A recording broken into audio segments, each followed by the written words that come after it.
एकदम से लड़कियों की घबराई हुई आवाजें सुनकर हम सब जो हाजी गफूर की पक्की पर चारपाइयों पर बैठे हुए थे, उठकर हम उन लड़कियों की तरफ जिधर से आवाजें आई थी उस सिमत भागने लगे। सामने जो लड़कियां नूरी के साथ मेरी सिस्टर के साथ घूमने गई थी, उन्होंने नूरी को बाजुओं में उठाए हुए था और नूरी पूरी तरह से सुध में नहीं थी और वो बुरी तरह से मचल रही थी उनकी बाजुओं में भी। बार बार नूरी सर घुमाकर गले से बच्चों जैसी आवाजें निकाल रही थी। मुझे छोड़ो, मुझे जाना है, मुझे छोड़ो, मुझे जाना है। बार बार वो यही तकरार किए जा रही थी। मैं आगे बढ़ा और उन लड़कियों से अपनी बहन को अपने बाजुओं में लिया। अपने मजबूत बाजुओं में पकड़कर मैं नूरी को घर लेकर आ गया और उसे अपनी पक्की पर लाकर अपनी पक्की की चारपाई पर मैंने अपनी बहन नूरी को लिटा दिया। हाजी गफूर साहब और दूसरे लोग भी हमारी पक्की पर अब जमा हो चुके थे, क्योंकि वो भी ये माजरा देखकर घबरा गए थे और उन्होंने सोचा कि मैं अकेला ही इन सब से कैसे निपटूंगा, इसीलिए वो बेचारे हमदर्दी के लिए आ गए थे। नूरी जो कि चारपाई पर लेटी हुई थी, उसकी आंखें उल्टी पुल्टी हो चुकी थी और बेचारी वो खुद की सुध में नहीं थी, लेकिन बदस्तूर वो एक ही बात बोले जा रही थी कि मुझे छोड़ो, मुझे जाना है, मुझे छोड़ो, मुझे जाना है। हाजी गफूर साहब जिनकी पक्की पर हम बैठे हुए थे, वो उस वक्त वहीं पर थे और कुछ पढ़ने में मशरूफ थे। यहाँ पर हम आपको बताते चलें कि हाजी गफूर साहब एक हाफिज भी थे। उसके बाद हाजी गफूर साहब ने पानी का गिलास मेरी अम्मा से मंगाया और पानी का गिलास मंगाकर पढ़कर उस पर कुछ दम किया और उसके बाद वो गिलास का पानी मेरी बहन नूरी पर हाजी गफूर साहब ने उलट दिया। 5-7 मिनट लगे। नूरी अपने आप जैसे होश में आ गई और सुध-बुध उसकी वापस से बहाल हुई। जैसे ही उसने सुध-बुध पाई तो वो अपने आप को सही करने लगी, यानी कपड़े जो इधर उधर जा चुके थे वो सही ढंग से उन्हें समेटने लगी।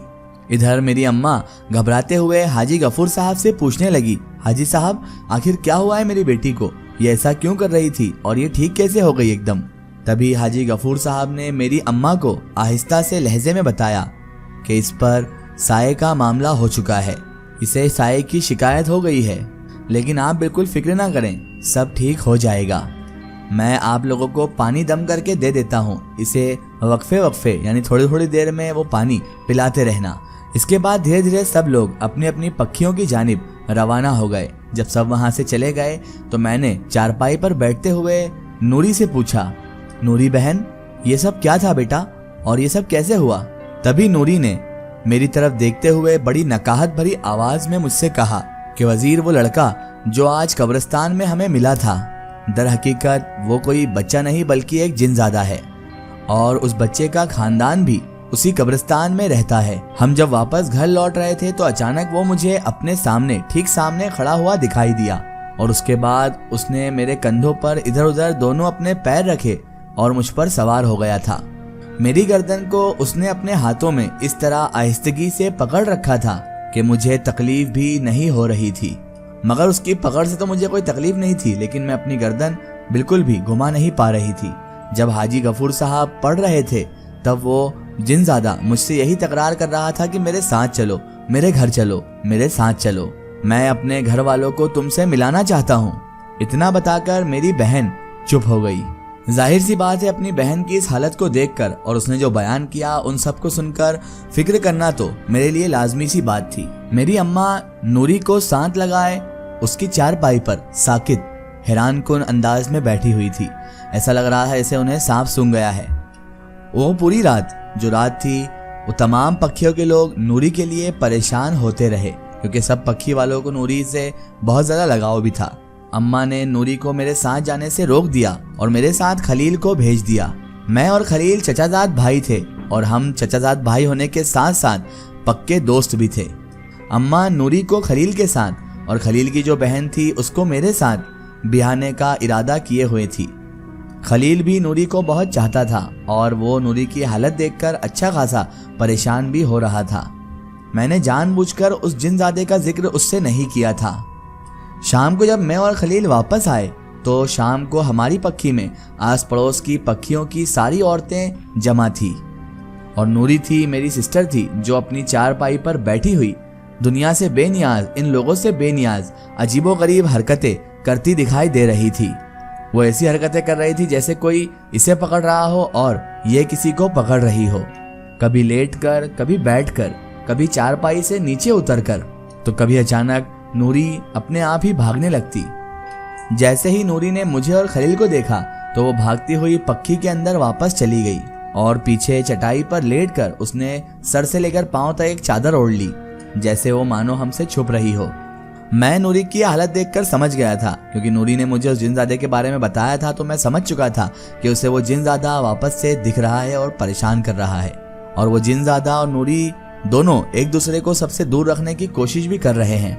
मैंने अम्मा से जाकर हाजी गफूर साहब के बारे में पूछा तो अम्मा ने मुझे बताया कि हाजी गफूर साहब कह रहे हैं कि ये मामला मेरे बस के बाहर का है। हाजी गफूर साहब ने साफ हाथ खड़े कर दिए हैं और वो कह रहे हैं कि ये मामला मेरे बस के बाहर का है और मैं इस मामले में हाथ नहीं डाल सकता, क्योंकि मुझे इसका इल्म नहीं है।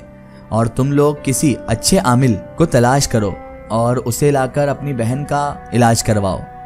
बेटा, हाजी गफूर साहब ने यही मुझसे कहा है।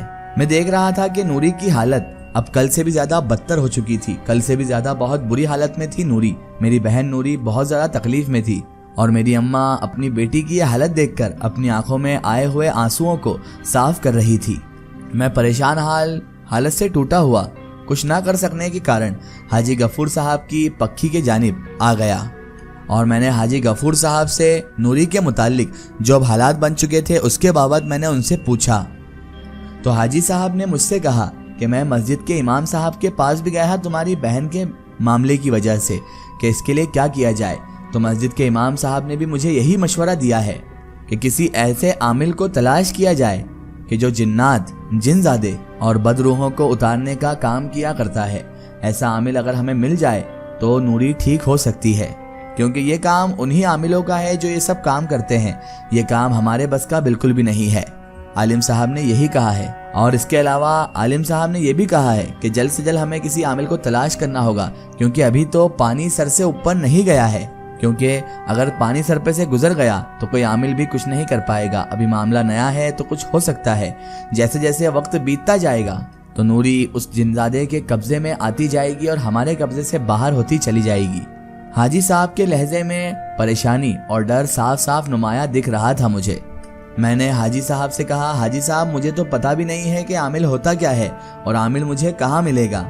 परेशानी के साथ मैंने अपने हाथ मलते हुए बेबसी का इजहार किया और इसके साथ साथ हाजी साहब की हमदर्दी की वजह से मेरे आंख से आंसू भी बहने लगे। मेरी हालत देखकर हाजी साहब ने मुझे हिम्मत दिलाई और मेरी ढारस बंधाई और मुझे शहर में साईं शेर अली का पता बता दिया कि उनके पास जाकर सारी हकीकत उन्हें बयान कर दो, शायद वो तुम्हारी कुछ मदद कर सके। वो रात तो हमने जैसे तैसे करके काटी। सुबह सवेरे मैं मवेशी खलील के सुपुर्द करते हुए शहर जाने वाली रेल स्टेशन पर आ गया। साईं शेर अली रेलवे फाटक के पास इस्लाम बिल्डिंग में किराए की दुकान में अपना आस्थाना बनाए हुए था। उस वक्त बहुत सारे लोग उसके इर्द गिर्द भी मौजूद थे। मैं उनके पास गया और बड़े दुख के साथ अपनी बहन नूरी के साथ पेश आने वाले वाकयात को उनसे बयान किया। तो साईं शेर अली ने कह दिया कि देखो भाई, मैं चल फिर नहीं सकता। और उसके बाद उन्होंने मुझे एक और आमिल का पता बता दिया, तुम उसके पास चले जाओ, वो भी अच्छा आमिल है। फाटक के दूसरे रुख पर शहजाद मेडिकल के पास वो तुम्हें मिल जाएगा। इसके आगे की स्टोरी हम देखेंगे इसके अगले पार्ट में। दोस्तों, अगर आप भी अपनी जिंदगी की कोई सच्ची कहानी या सच्ची घटना हमारे चैनल से शेयर करवाना चाहते हैं और आप चाहते हैं कि आपकी स्टोरी भी माई स्टोरी बुक चैनल से शेयर हो, तो आप हमें हमारे फेसबुक पेज पर कांटेक्ट कर सकते हैं और अपनी स्टोरी वहां पर हमें बता सकते हैं।